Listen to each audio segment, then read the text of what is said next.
put any weight on my wrists.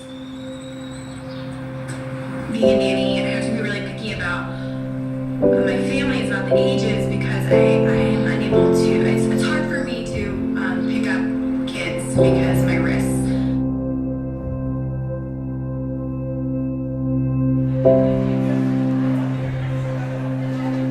Quisiera dar una cordial bienvenida a esta iniciativa de Cine Científico, cuya finalidad es poder acercar el trabajo científico a la comunidad no científica.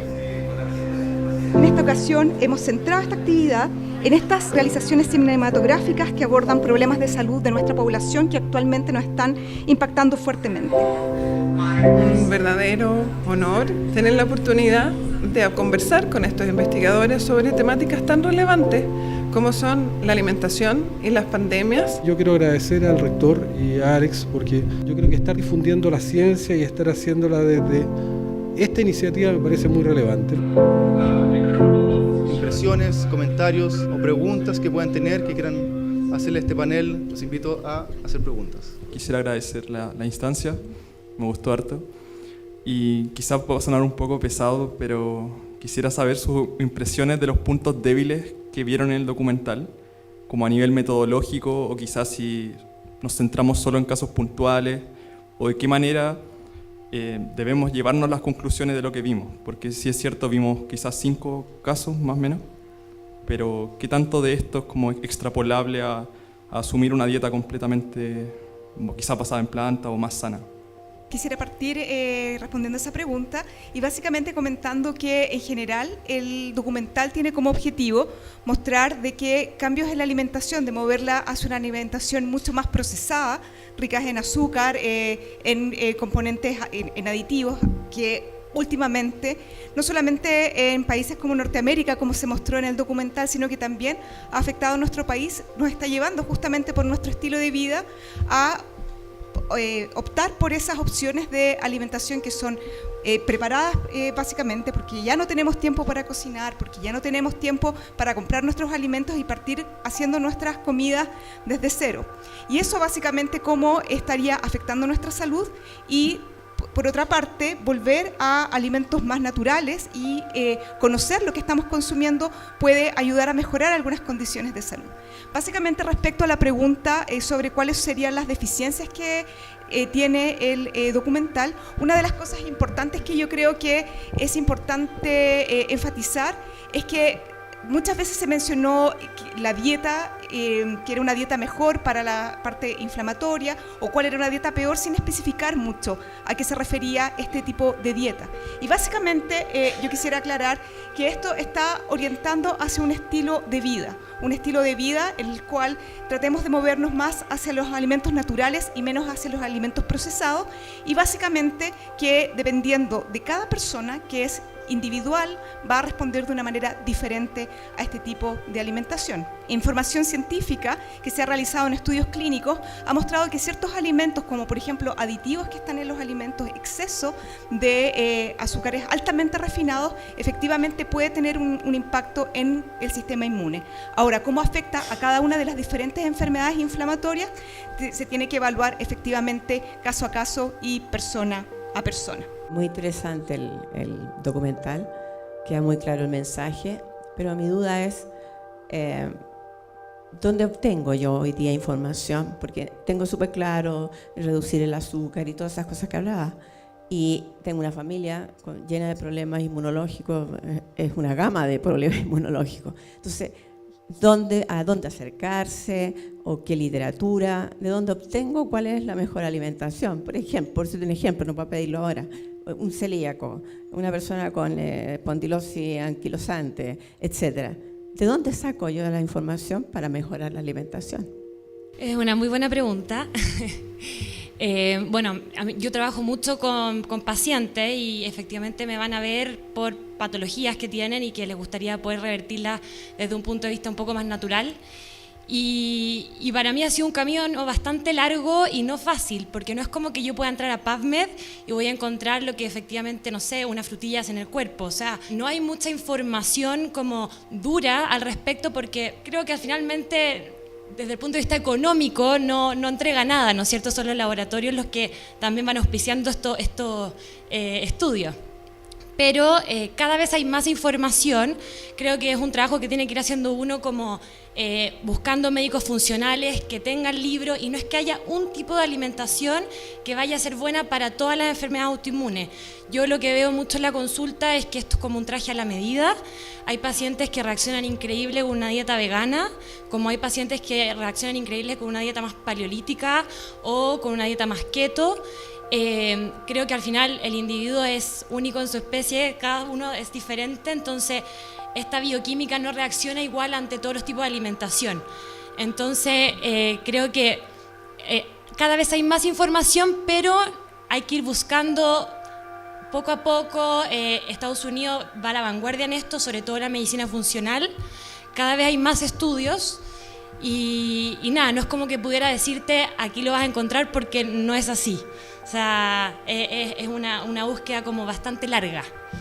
Quisiera hacer una pequeña acotación al respecto de eso y dado la respuesta que da Trinidad, que efectivamente la mayoría de la información está en la vanguardia de Estados Unidos u otros países de habla inglesa, y por lo tanto hay poca información disponible en español. Nosotros como Instituto Milenio en Inmunología e Inmunoterapia estamos preparando un sitio web que se llama Alimentos e Inmunidad, que queremos lanzar a fin de año con toda esta información más accesible a todo el público general. Así que lo vamos a estar informando de eso también. Yo creo que la información más idónea te la da el profesional, y el profesional en Chile es el nutricionista o el nutriólogo, que sería la persona más idónea para responder o para acatar una dieta específica según el individuo. O sea, obtener la información más fiable sería a través del nutricionista o del nutriólogo. Ahora, otro punto importante que también yo quiero dar a conocer es que el país y a nivel de gobierno también están atentos a esto que está pasando. Es como un péndulo, como que llegamos a un extremo en el cual nosotros un poco abusamos del exceso. Y nuestro país se está dando cuenta de eso, y el gobierno también. Y van a venir medidas que se van a tomar en estos años, que lo van a ir viendo ustedes en el MinSal, que van a ir apareciendo, porque hay muchas enfermedades producidas por los excesos, las enfermedades autoinmunes, la diabetes. Entonces, como dicen Trinidad, Susan y Diana, tenemos que nosotros buscar y indagar. Es un periodo de búsqueda ahora. Todavía no tenemos todas las respuestas, pero tenemos que buscar, y están apareciendo. Yo soy odontóloga, trabajo hace varios años en bioregulación con formación en ortomolecular. Las nutricionistas, los nutriólogos y el equipo de salud en general son responsables, los que están informados, son responsables de educar a los pacientes. A mí me toca con frecuencia hacerlo, todos los días. Y me pasa siempre que estoy en los cursos, en fin, en todas estas instancias, que siempre el tubo digestivo empieza en el esófago y el tubo digestivo empieza en la boca. Y todo lo que sucede en la boca en términos de disbiosis impacta directamente también a las enfermedades inmunológicas, impacta en el intestino, y hay una relación estrecha. Por ejemplo, ahí había una paciente que tenía la colitis ulcerosa, hay una relación directa entre su microbiota intestinal y la de la boca, que están interconectadas. Y por otro lado también esto de que armamos dietas, pero que tenemos que tener conciencia absoluta que el paciente que no tiene piezas dentarias, no mastica, no le sirve de nada ninguna dieta, ni la mejor del mundo, porque nunca va a poder tener una buena digestión y por lo tanto nunca va a poder tener una microbiota adecuada. Y mi pregunta es con gentileza, porque yo, escuchar los currículums de ustedes así como, wow, ¿qué es lo que ustedes viven? ¿Qué es lo que les ha llegado a ustedes respecto del mundo de la boca en relación a las profesiones y a las especialidades de ustedes? ¿Cuál es cómo sucede este matrimonio que todavía no está sucediendo, pero que es necesario? Yo puedo responder a esta pregunta, que básicamente en términos de la importancia del microbioma en general en la salud y en la inmunidad, ha sido una ciencia que se ha desarrollado, yo diría que en la última década, los últimos 15 años, básicamente por las técnicas que nos permiten ahora conocer todos los microorganismos que están, como decían tan súper bien en la película, dentro y fuera nuestro. Entonces, básicamente la información principal que se ha orientado en los últimos años ha sido en la microbiota intestinal y bastante poco en lo que tiene que ver con la microbiota oral. Pero lentamente, y en los últimos, yo diría en los últimos 3 años, han habido apareciendo más investigaciones en donde se describe qué pasa con los microorganismos que están en nuestra boca cuando yo tengo una enfermedad inflamatoria o cuando fumo o tipo de alimentación que consumo. Y es básicamente información que nos dice que hay cambios. Pero ahora, cómo esos cambios influencian nuestra salud, todavía está muy incipiente la investigación. Pero claramente nos hemos ido dando cuenta que lo que consumimos, lo que alimentamos, alimenta nuestra microbiota y lo que producen nuestras bacterias buenas, digamos, o malas que están en nuestro cuerpo, afectan directamente nuestro sistema inmune y muchos aspectos de nuestra salud. Inclusive hay estudios interesantes de cómo la microbiota oral del bebé es estimulada por la lactancia materna. La microbiota que está en la dermis de la glándula mamaria puede enriquecer la microbiota oral del bebé. O sea, eso es amplio en estudio. Mi pregunta tiene que ver con los fermentos, los fermentados, que ha tenido mucha boga, ha estado muy a la moda y que yo mismo he tenido oportunidad de experimentar, el kimchi, el kefir, kombucha, ¿cierto? El cacao, me enteré, también era fermentado. ¿Por qué los fermentados son tan buenos y se promocionan tanto en el área de la nutrición? Bueno, en realidad es algo que está recién comenzando. Yo lo vivo muy de cerca porque tengo una pyme de vegetales fermentados, la comencé hace 3 años atrás, y cuando empecé, la verdad es que me vi con un mundo en que mucha gente me decía que yo vendía vegetales podridos. Esa era como la realidad hace 3 años atrás. En la actualidad eso ha cambiado mucho y ya mucha gente, cuando tú le comentas lo que es un vegetal fermentado, lo conocen. Y bueno, ¿por qué en realidad se toma como algo tan beneficioso? Porque, bueno, desde el punto de vista, desde el lado como de la producción del alimento, efectivamente ayuda a la preservación del alimento de manera natural. Además aumenta como la biodisponibilidad de los nutrientes. Entonces un repollo que de manera natural tiene vitamina C, cuando está fermentado es una vitamina C que está mucho más biodisponible gracias a la fermentación de las bacterias. Pero más allá de eso, en el fondo, en el occidente creo que estamos como necesitamos demasiado poder introducir alimentos probióticos en la alimentación, porque siempre estamos matando bacterias.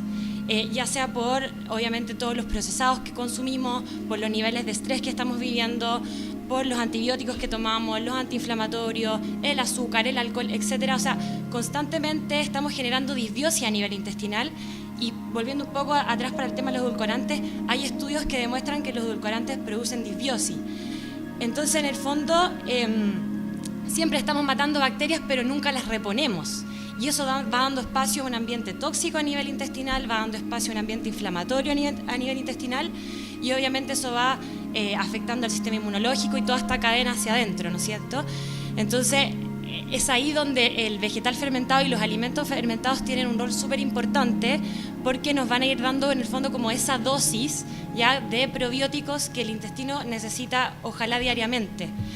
Desde el punto de vista, al menos como yo veo la nutrición, creo que siempre consumir un alimento ya versus una cápsula, pongámosle un multivitamínico versus un jugo verde, y en este caso un probiótico versus un fermentado, tiene un efecto diferente. O sea, este probiótico está envuelto en una materia alimentaria que va a tener un efecto sí o sí a nivel intestinal. El probiótico va a llegar. Obviamente hay probióticos específicos en cápsulas que son necesarios y que ayudan muchísimo. Pero sería bonito que los fermentados fueran parte como de las guías alimentarias y que fueran ojalá parte de los almuerzos en la Junji y la Junaep, o sea, que fuera parte de nuestra cultura. Todo el documental que vimos va basado netamente en la epidemiología que está en Norteamérica en este minuto, ¿cierto? Y en la cantidad de alimento industrializado que se está viviendo allá y el consumo exagerado que tienen allá, ¿cierto? Me gustaría como que se diese un poco de ámbito de reflexión de lo que sucede aquí en Chile. Porque si bien tenemos un problema de sobrepeso, obesidad también muy importante, también un sedentarismo muy importante, ¿por qué no partir antes de hablar de la dieta paleo, que es lo que se vio, o que nombraron también el gluten o las enfermedades inflamatorias? ¿Por qué no partir de la base de lo que es saludable? ¿Qué necesitamos como población? ¿Por qué no reforzar un poquitito más en quizás las porciones de alimentos que se necesitan día a día? ¿Cuánto de actividad física? Yo creo que volver como a pensar en lo más simple de la alimentación. partiendo, ¿qué es lo que es simple para nosotros? Nosotros comemos vegetales y comemos carnes. Entonces, yo creo que eliminar las cosas procesadas, o si vamos a hacer algo procesado, quizás hacerlo nosotros mismos, tratar un poco de volver hacia lo básico. Por ejemplo, la dieta paleo, lo que dice, ¿no es cierto?, comamos carnes, pero comamos carnes más sanas, carnes que tengan ciertas proporciones de grasa, y comer grasas no procesadas, sino que venga directamente del animal. Lo mismo con los vegetales, ir viendo qué vegetales a uno le asientan bien y cuáles no. Por ejemplo, la harina hoy en día es una harina muy distinta a la harina que existía años atrás. Entonces nuestro cuerpo es una harina demasiado procesada. Ir tratando de llegar a lo más natural posible.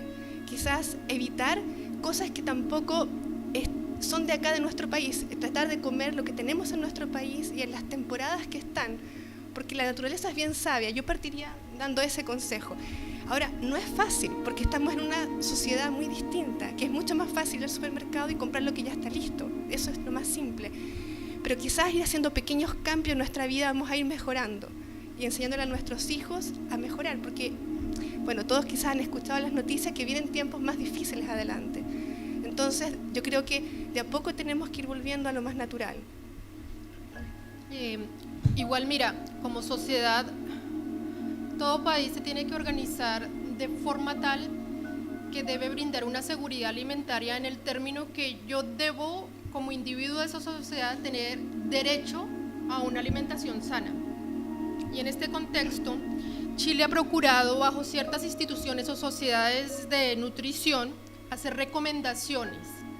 En el caso de Chile existe el INTA, asociado a la Universidad de Chile, donde también hay una persona que está asociada a la Organización Mundial de la Salud, y basado en ciertas evidencias científicas ha creado unas guías alimentarias que las denominan GABAs, que antiguamente era la pirámide que se utilizaba de alimentación, que te decía qué comer y cuánto comer. Entonces Chile se hizo organizado para dar unas directrices de qué es lo sano, qué es lo correcto. Se puede entrar a la página del INTA. En muchas escuelas también se educa acerca de esas directrices basado en lo que una sociedad científica determinó, pero en el caso específico de cuando tú decidir una alimentación sana, Chile es organizado, por ejemplo, creando las GABAs, que son las guías alimentarias que te dice aumenta el consumo de verduras, aumenta el consumo de verduras y de leguminosas, disminuye el consumo de ácidos grasos saturados. Eso ya está estructurado como sociedad. Y bueno, existen otro tipo de programas a nivel social donde también Chile está garantizando que, no sé, un anciano tenga derecho a una alimentación sana, dándole ciertos suplementos nutricionales o ciertos alimentos en un CESFAN, no sé, años dorados o leche purita o todo lo demás. O sea, Chile relativamente sí está bien organizado.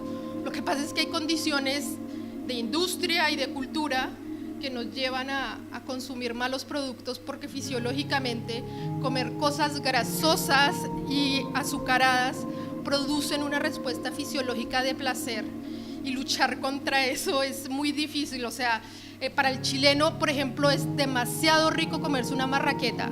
El sonido de una marraqueta crocante no lo cambia nadie. Entonces es demasiado complejo intervenir en el consumo de alimento de un individuo, porque es multifactorial, es cultural, es económico, es social, es adictivo, es psicológico, es fisiológico. Entonces en eso estamos como sociedad, cómo tratar de regular que nuestra población coma sanamente.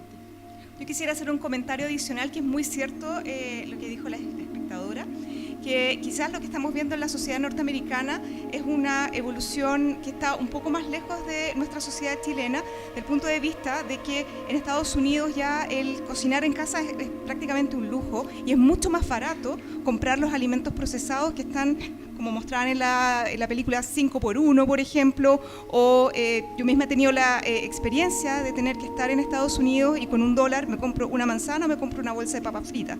Entonces, obviamente, la cultura de los alimentos procesados y los costos también que tienen los alimentos hacen que por restricciones económicas uno se vaya a consumir los alimentos que posiblemente tengan una alta cantidad de calorías muy palatables, como dice Diana, pero con una cantidad de nutrientes no apropiados para sustentar todo el funcionamiento del organismo. Nosotros en nuestro país, yo creo que aproximadamente una generación o 2 generaciones, quizás nuestros abuelos, nuestros padres, eran de los que cocinaban todos los días alimentos que compraban frescos en la feria o los compraban en el almacén del barrio, ¿verdad?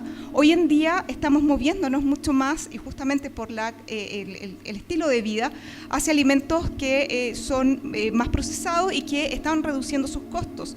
Lo que comentaba Diana de comerse una marraqueta, actualmente es mucho más fácil encontrar con un precio mucho más bajo, no solamente marraquetas, sino que muchos otros alimentos quizás que son procesados como pasteles, que anteriormente las mamás lo hacían solamente para el cumpleaños, ¿verdad?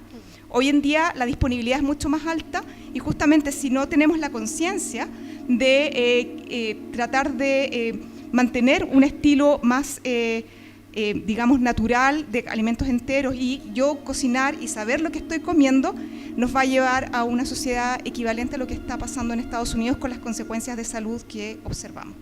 Uno que es súper GCU, gente como uno, clase media, que la clase baja te apoyan, te dan Junaev, la del medio no, la de arriba tiene, no hay problema. Pero, ¿cómo lo hacemos? Por ejemplo, ya, ok, quiero una dieta especial, quiero estar tratada bien. Los nutricionistas no tienen ningún medio de apoyo, las ISAPRES no cubren. Uno piensa en ir a la feria, pero lo piensa porque también, ¿cuándo tiene el tiempo? Uno dice, perfecto, voy a revisar las etiquetas de las cosas etiquetadas, tienen más elementos que un champú. En mi familia lo vemos, decimos, ya, ok, vamos a cocinar, pero casi todos, de hecho, en mi casa somos vegetarianos porque no podemos comer carne. El hecho es que no hay plata para eso. ¿Cómo el gobierno ayuda a...? Cómo de aquí a unos años más nos van a decir, ¿ya ven qué? Vamos a dar nutricionistas, vamos a dar beneficios, vamos a dar apoyo, porque a nivel estatal, no hablo del gobierno de hoy, del gobierno de ayer, del gobierno de mañana, a nivel estatal, ¿cómo se va a medir esto? Porque la gente, vemos documentales, nos queremos culturizar, queremos estar inmersos, en mi casa lo intentamos, pero imposible. ¿Cómo se puede? A nivel de gobierno, la cosa va andando, pero lento. O sea, no podemos esperar ni el próximo año ni en 2 años. Va a haber, tenemos aquí unos 5 años en que vamos a empezar a ver algunos cambios. Pero lo que decía el documental, que yo encontré muy interesante, que es vivir en comunidad. Yo creo que eso es lo que nos falta un poco. Es decir, quizás, por ejemplo, tú no tengas tiempo para ir a la feria, pero quizás tengas una amiga, un amigo, un padre, un abuelo, que pueda hacer eso. Empezar a crear nuestras propias relaciones, dejar un poco de ser tan individuo, y podemos quizás buscar maneras de irnos apoyando. Ya, tú compras las verduras, tú las distribuyes. De esa manera podemos ir, porque a mí me pasa lo mismo, de repente no tengo tiempo para comprar las cosas, y lo más rápido, no sé, es comprar la cosa ya comida, una pizza, qué sé yo. Entonces, yo creo que te daría la idea de empezar nosotros por comunidad, empezar a trabajar con las personas que tenemos alrededor, y eso igual nos hace un poco más felices. Eso también va a dar otro factor, que es con la comida, y creo que ha habido unos estudios también, unos libros que han contado que las poblaciones que viven por más largo tiempo y tienen mejor calidad de vida son las que viven en comunidad, más que individualizadamente. No sé si es correcto volver a la casa, les pregunto a ustedes como especialistas, con la idea de que efectivamente podemos relacionarnos así con la alimentación y con los productos en general. Me parece que es demasiado amplio. Las enfermedades en general también tienen razones específicas por las cuales se producen, la enfermedad autoinmune en particular. Entiendo que existe el componente como asociado a varias enfermedades autoinmunes en relación a la inflamación, que es lo que también exigían ahí, pero no nos estamos llevando mucha información de cómo bajar estos niveles de inflamación, qué le podemos pedir al doctor, qué exámenes nos tenemos que hacer para controlar eso. Y también me da la impresión de que se tiende a, como segunda pregunta, a concebir todo lo saludable como lo no procesado, pero existen efectivamente también cosas súper saludables, o sea, naturales, que no son tan saludables también. En relación a eso, me gustaría saber si nos pueden dar como algunos tips, así como que ustedes consideren a lo mejor una cada una, que sí o sí tenemos que implementar hoy día, y un poco más simple. ¿Y cuánto tiempo podemos esperar? ¿En cuánto tiempo, si cambiamos nuestra alimentación hacia este nuevo enfoque, podríamos esperar algún resultado? Para tener una idea si vamos bien encaminados. Entiendo que tenemos que tener la conversación con nuestros doctores y un monitoreo, pero más o menos para tener alguna orientación. Como dices tú, efectivamente de repente hay alimentos naturales que no son tan saludables, como podría dar un ejemplo, tomar un exceso de jugos de fruta, por ejemplo. Muchas personas como que cuando llegan a la consulta te dicen, no, yo me tomo mi vaso de jugo de naranja con 5 naranjas exprimidas. Efectivamente eso en exceso finalmente podría generar una inflamación a largo plazo. Obviamente asociado a otras cosas, ¿no es cierto? Pero yo diría que lo procesado es lo básico, o sea, ese es el desde, ¿ya? Y también comer absolutamente todo integral. Ya, o sea, sí, el arroz es un alimento natural, pero ojalá siempre en su versión integral. Todo lo que tú puedas, en el fondo, el tallarín, elegir la opción integral, ¿ya? No podría decirte, saca el gluten de tu dieta, saca los lácteos de tu dieta, porque finalmente es como un poco irresponsable dar un consejo así, porque en verdad es un traje a la medida. No a todo el mundo le cae mal el gluten, etcétera, pero creo que, así como consejo general, tratar de que todo sea lo más integral posible. Yo quisiera hacer un comentario respecto a la duda que tú manifestaste, que es una excelente pregunta, de cuál es la relación que existe entre la alimentación y la inflamación. Y a modo de resumen, con una serie de estudios que se han generado tanto a nivel de modelos experimentales, a nivel de pacientes, estudios clínicos y también a nivel de cultivos celulares, muestran que muchos alimentos, y sobre todo ahí viene la bioindividualidad, que hay personas que reaccionan de una manera inflamatoria a ciertos alimentos, ya sea porque tienen alergia, porque tienen alguna condición genética o simplemente porque tienen microorganismos que están en su intestino, por ejemplo, que tienen lo que se denomina la disbiosis, que hay un desbalance entre los microorganismos que forman parte de nuestro intestino. Entonces, básicamente, un dato muy importante es que las células del sistema inmune, aproximadamente el 80% de ellas se encuentran en el intestino. Por lo tanto, lo que consumimos, junto con los microorganismos que se generan ahí, producen elementos que pueden activar o no a nuestro sistema inmune. Por lo tanto, cuando hay un exceso, por ejemplo, de alimentos que para una persona pueden ser inflamatorios porque tú tienes una alergia o por alguna condición genética, tú reaccionas a ese alimento, como el caso de los celíacos que reaccionan a una proteína del trigo, el gluten básicamente, producen una inflamación y esto genera una condición que se llama permeabilidad intestinal. Y por lo tanto, eso te hace mucho más susceptible a que tus células inmunes tomen contactos con elementos que no normalmente tomarían contacto y por lo tanto causarían inflamación. Por lo tanto, en ese aspecto es sumamente importante que cada persona pueda experimentar sobre los alimentos que uno consume. Muchas veces lo que pasa, y te lo digo como científica y también como en mi experiencia personal, muchas veces hay alimentos que te dicen que tienes que comer porque son saludables, pero realmente a ti no te sientan bien. Y cuando los eliminas, tú realmente sientes una mejoría, a pesar de que todo el mundo te diga que son superalimentos y muy saludables, porque cada persona es diferente.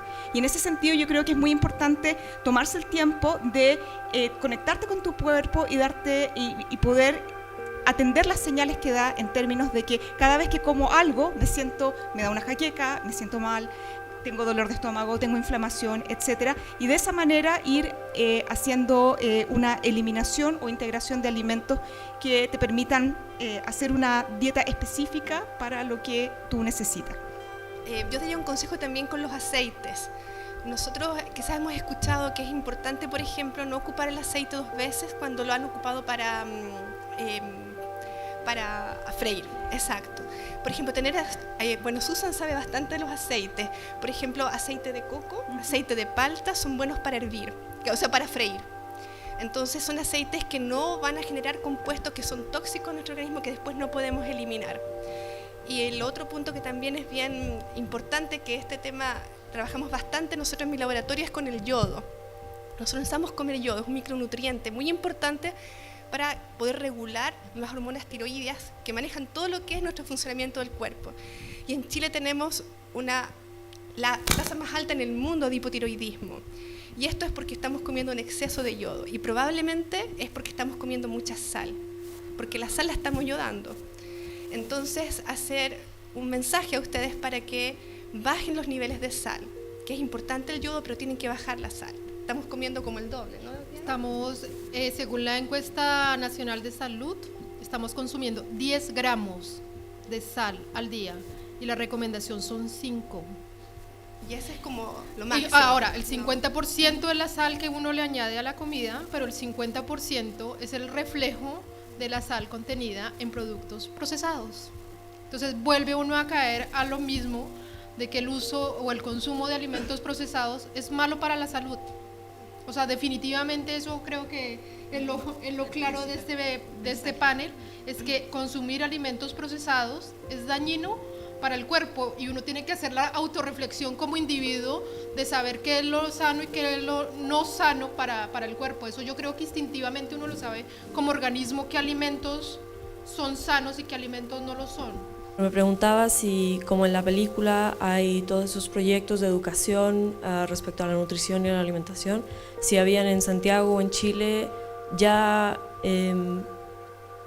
ya existen o si hay proyectos a futuro sobre educación en la alimentación para el público general. Esta información justamente está llegando a nuestro país. Hay mucha gente como están la gente en este panel o los otros invitados que han venido a esta sesión, de que ya están tomando conciencia fuertemente de este tipo de enfoque a la salud, pero obviamente estamos en los esfuerzos iniciales.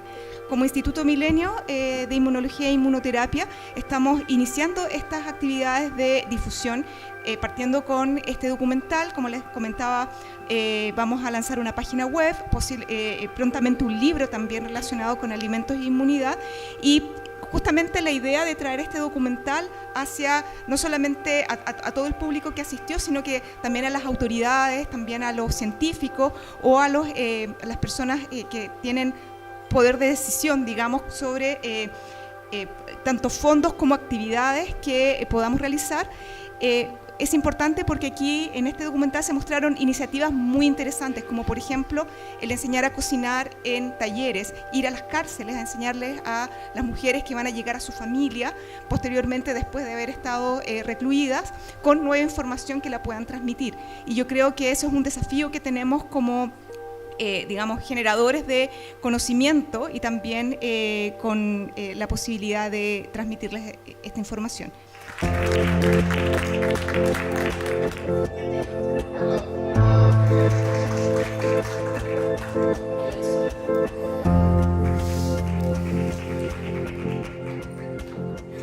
Me pareció interesante debido a que yo sabía como el tema de la obesidad, la resistencia a la insulina y la diabetes, pero no sabía de esas otras enfermedades que podía afectar la alimentación. Es importante que exista un panel científico de personas que trabajan en el área, que conocen hace años, también están actualizados, responda a preguntas de la población en general. Me gustaría que se siguieran repitiendo estas instancias por el hecho de que es una manera de acercar a nivel de idioma, por ejemplo, y también a nivel de maneras de pensar de los científicos a estas películas que a veces mezclan un poco de ficción o documentales más testimoniales, y siento que una réplica o quizás mayores convocatorias para distintas edades debería ser una manera de continuar estos ciclos.